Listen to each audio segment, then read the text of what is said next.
I'm Matt McClure. And I'm Francesca Maxime, and this is Currents. A shocker in Baltimore. New York's Archbishop Dolan is elected head of the U.S. bishops.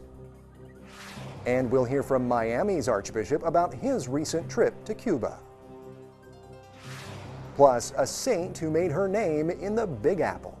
Mother Cabrini is the first American saint canonized, and she has the title of the Saint to the Immigrants.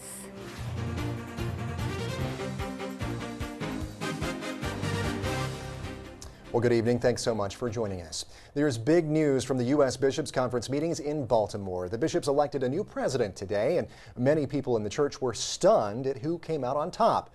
New York Archbishop Timothy Dolan.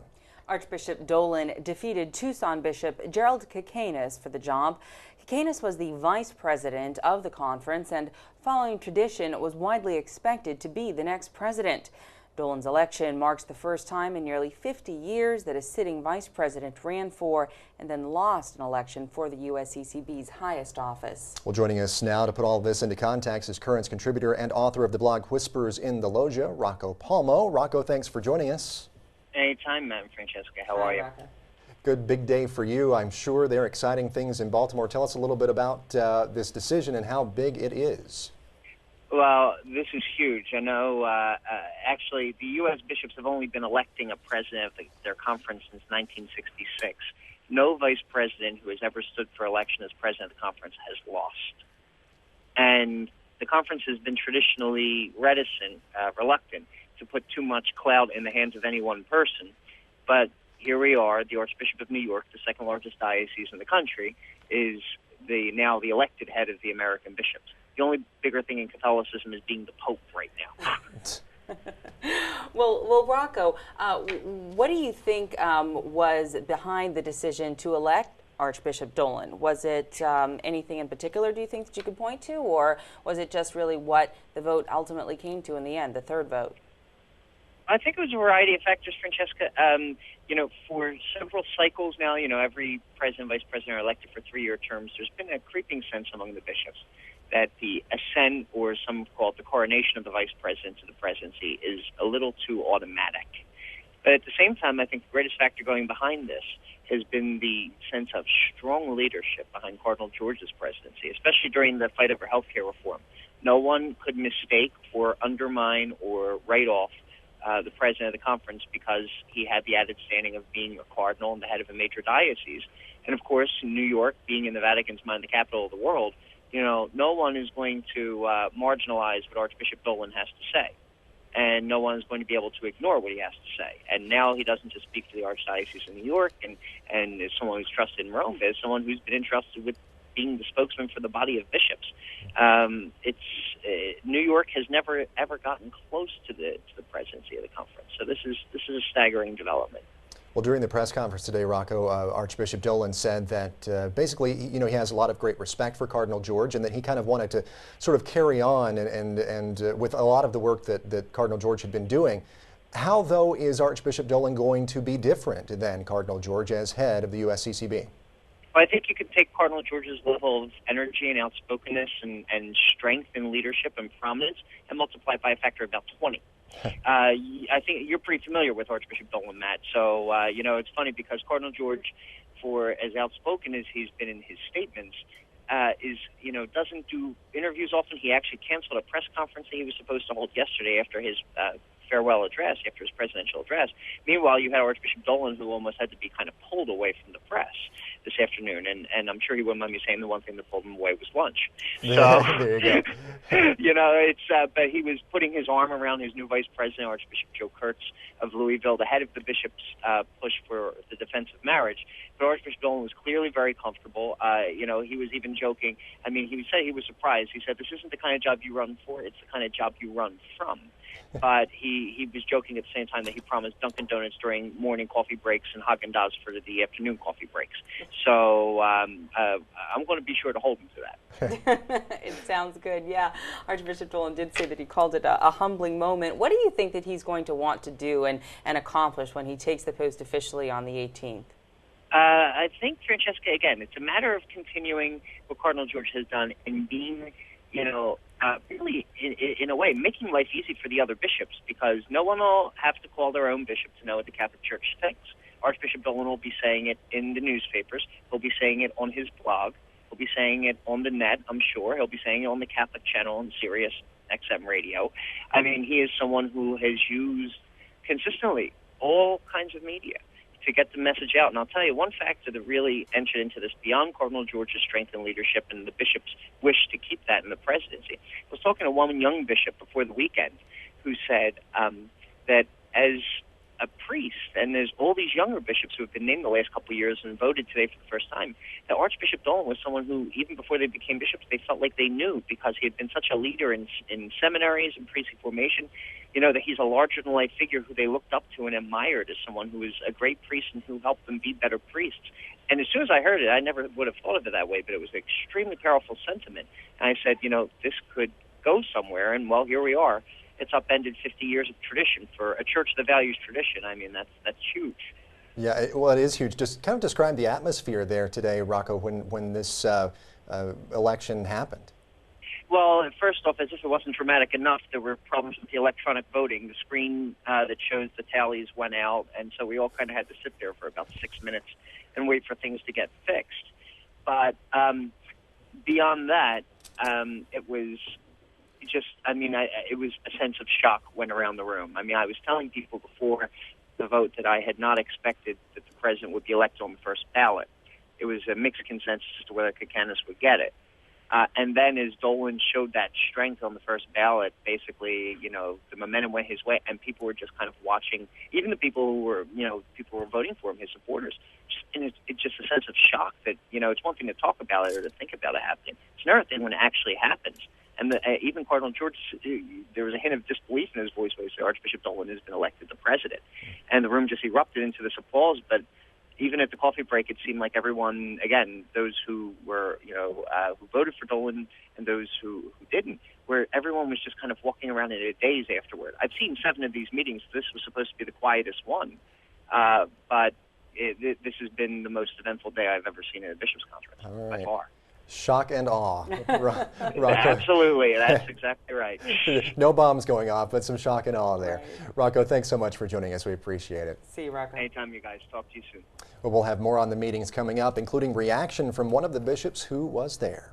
Plus, which U.S. city is the most religious? We'll have the answer to that and the rest of the day's headlines.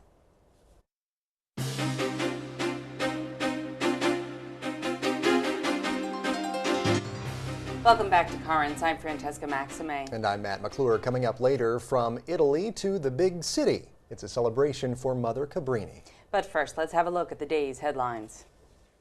The election of the new Bishops' Conference president isn't the only thing to come from the USCCB meeting in Baltimore. Archbishop Joseph Kurtz from Louisville, who has since been elected conference vice president, said yesterday that overturning California's Proposition 8 would be akin to Roe versus Wade. Prop 8 defines marriage as between one man and one woman. Kurtz says if it's overturned, it will have a moral, legal, and cultural impact similar to the Roe v. Wade decision that legalized abortion nationwide. Meanwhile, bishops are being encouraged to embrace social media. Bishop Ronald Herzog from Alexandria, Louisiana, says although social media has been around for less than 10 years, it doesn't have the making of a fad. He added that young people have moved beyond email. And the Archbishop of Military Services says a shortage of priests has Catholics in the military turning to Protestant pastors for guidance. Archbishop Timothy Broglio says there are only 275 military priests, not enough to serve U.S. servicemen across the globe. From the United Nations, a resolution to combat defamation of religions is receiving opposition from religious freedom advocates. The U.S. Commission on International Religious Freedom says the resolution, which is sponsored by a group of Islamic countries, actually provides justification for governments to restrict religious freedom and free expression. And from Germany, Chancellor Angela Merkel says her country is not suffering from too much Islam, but rather from not enough Christianity. In an address at her party's annual conference, Merkel said there are not enough discussions about the Christian view of mankind. Recently, immigration and Islam have been the basis of fierce public debate in Germany. Well, back in this country, a high school teacher in Michigan was suspended for a day after he expelled a student from his classroom for saying he didn't, quote, accept gays. The teacher filed a complaint against the Howell School District, but said he primarily wanted to force the school to look at itself. Looking for religion in the city? Well, according to one ranking, you may want to head to Colorado Springs. Men's Health ranks that as the city with the most faith in the country. The magazine compiled the list using the number of places of worship per capita, the number of religious organizations, and other religious data as well. Greensboro, North Carolina came in at number 2, followed by Oklahoma City and Wichita, Kansas. New York ranked 84th. Well, the next time you see Pope Benedict on TV, he may look a little clearer. That's because the Vatican has unveiled its new high-definition mobile unit. It will allow the Holy See to broadcast the Pope's masses, audiences, and his trips in HD.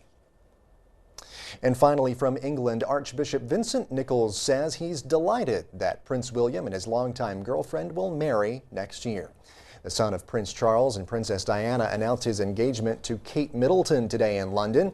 Prince William gave his fiancée his mother's engagement ring. In a statement, Archbishop Nichols congratulated the couple and assured William and his bride-to-be his prayers and best wishes. Prince William is the second in line to the throne. If he does become king, he would be the head of the Church of England as well. Certainly a lovely couple. Congratulations to them. Stay tuned. There's much more Current Street ahead. Just ahead, after his historic trip to Cuba, we'll hear from Miami Archbishop Thomas Wensky.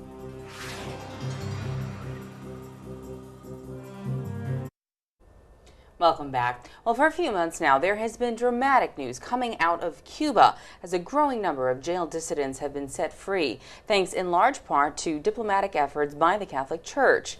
Earlier this month, the church made even more big news with the opening of a new seminary in the communist country, the first time that that's happened in half a century. Well, someone who was there for the dedication of the seminary was Miami's new Archbishop Thomas Wensky. This afternoon, our Natalia Ortiz spoke with him by phone about that and about the other big story of the day, the election of the new president of the USCCB. Archbishop Thomas Wensky of the Archdiocese of Miami, thank you so much for being with us today. Thank you for having me. Archbishop, I'll start off with your comments regarding Archbishop Timothy Dolan's appointment to president of the USCCB that just occurred today. What is your reaction? Well, Archbishop Dolan is certainly an engaging figure and a very attractive personality. And as I believe John Paul II once described New York City as the capital of the world, I think this position of president will also give him an additional bully pulpit from which to represent the church. And so regarding the church in other parts of the world, specifically in Cuba, you were recently at the inauguration of a seminary, the first seminary opening in more than 50 years in Cuba, the San Carlos and San Ambrosio Seminary. What does this say about state-church relations in Cuba? Well, that they're better than what they used to be. Okay. And of course, the seminary, this is a new seminary. There was San Carlos and San Ambrosio was in a different location, which was inadequate. It was in a building that's almost 300 years old. So, but this was the first significant construction project that the communist government of Cuba permitted the church to do in some 52 years. And it's significant that that first construction project was a seminary. Since a seminary that trains future priests, I think it's a sign of hope for Cuba, and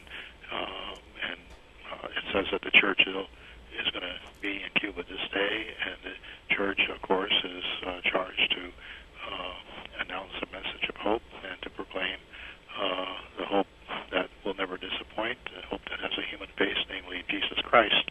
And so the traditionally in Cuba, the seminary, San Carlos and Ambrosio, was an important institution in not only Cuba's ecclesiastical history, but also in its civic history, because in the 17th, 18th, 19th century, that seminary produced thinkers that helped forge a Cuban identity, a Cuban civic identity.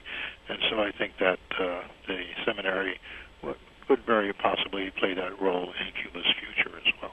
And And so speaking of hope, Archbishop, a lot of times hope, as you yourself has said, in Cuban's definition, has been to get out, the hope Right. to leave. So how does this change that definition if it does? Well, I think that's precisely the reality on the ground today, that Cuba's young people do not see a future of hope for themselves in Cuba because of the stagnation of the economy and of the political structures that are very rigid and I would say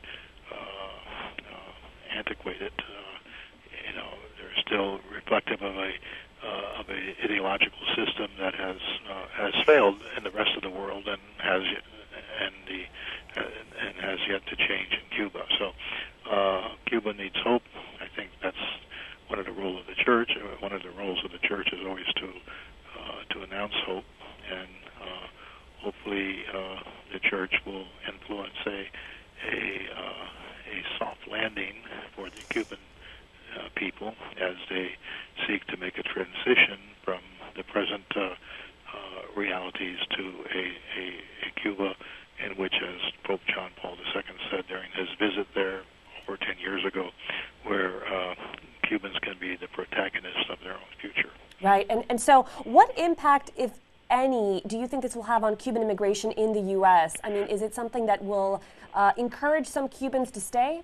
Well, I think that would probably be drawing too big of a conclusion, at least in the short term, for the significance of the seminary. However, in the long term, I think again, the seminary being there says that the church believes in the future for Cuba, and hopefully the church in its pastoral ministry, especially among the young, will encourage Cubans to build a better future for themselves and their children in Cuba. Because in the past, one of the most difficult punishments meted out to a Cuban was exile. And so I think most people would like to stay where they have roots and where their family relations are, and where their personal histories are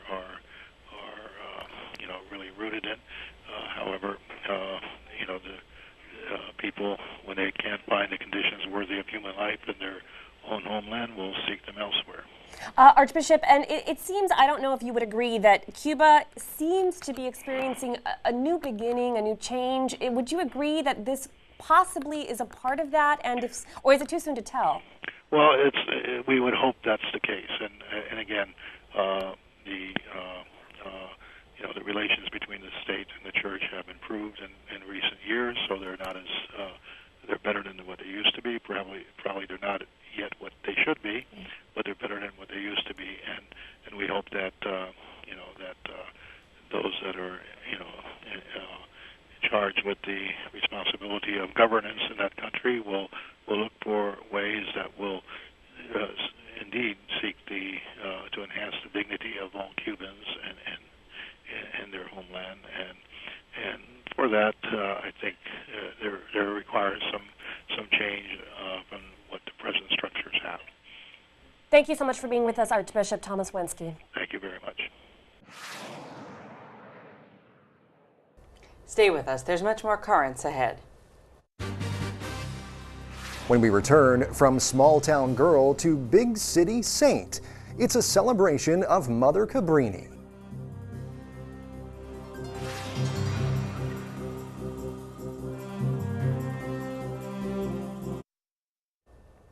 Finally tonight, we just heard Archbishop Wenski talk about developments in Cuba and what that may mean for thousands of immigrants in this country. Well, last weekend here in New York, the City of Immigrants remembered the patron saint of immigrants. That would be St. Frances Xavier Cabrini, also known as Mother Cabrini, the first American citizen to be declared a saint. Last weekend, for her feast day, they held a celebration and mass at her shrine in Upper Manhattan. Mother Cabrini is the first naturalized American saint, canonized, and she has the title of the saint to the immigrants. So every year on Mother's Feast, we celebrate masses in honoring the immigrant communities. We usually have 5 masses, one for English, Spanish, Italian, French, or Haitian, and Filipino. So today we had a special treat because we started somewhat of a new tradition. We went back a number of years. We used to do this and it stopped, which we had a procession of Mother Cabrini into the community. But it is a long tradition of southern Italy to go in procession with a statue, with people, asking her intercession for their intentions. It was a very meaningful and I think a special day for people. It brought out, I think, within people a spirit of peace and a joy.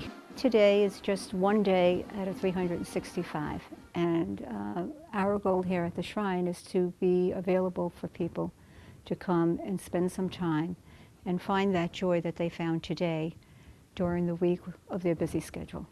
So I would just ask everybody if they would like to come to the Shrine and have some quiet time, they're more than welcome. The Shrine has the remains of Mother Cabrini under the altar, and we also have relics that we use for blessings of individuals. And it's becoming more and more rare. I think there are a number within the United States, but we're very fortunate we actually have the body of Mother here. It is rare in this country that we have relics and the image of a saint. Now, Mother Cabrini's body is encased in wax. It's a wax image over her remains, but this is very rare here in the United States. We have many groups that come. We have many individuals that come. We see the Shrine really as an opportunity in the middle of Manhattan for people to take a respite from the busy world that they live in and spend maybe 15, 30 minutes in prayer, being just drawn closer to the heart of Christ. So we see the Shrine's main mission as a respite for people to come for some quiet time with God. Escape from the hustle and bustle. There you go. And I've always thought how appropriate it is that the patron saint of immigrants is, someone who made her mark right here in New York City, because, we know all about the diversity of this great city that we live in. Yeah, we certainly do. And it's interesting, too, that you noted that it's not that common to have remains here in the United States. I mean, if you go to Europe, if you go to Rome, certainly you will see that. If you go in the Vatican, obviously, there's going to be that, but not so much here. So it's nice to know that it's right here, too. Yeah, exactly. And, it's right there in the shrine and everything, and it's just, a great way for people to, remember her and actually see her image right there. Well, that is it for tonight. Now, coming up tomorrow, is it a crisis for crisis pregnancy centers? We'll have the latest on the controversial New York City bill that some say targets pro-life activists. But in the meantime, remember, we're always online over at currentsny.net. You can also find us on Facebook and on Twitter. Until next time, I'm Matt McClure. And I'm Francesca Maxime. Thank you so much for joining us, and enjoy your evening.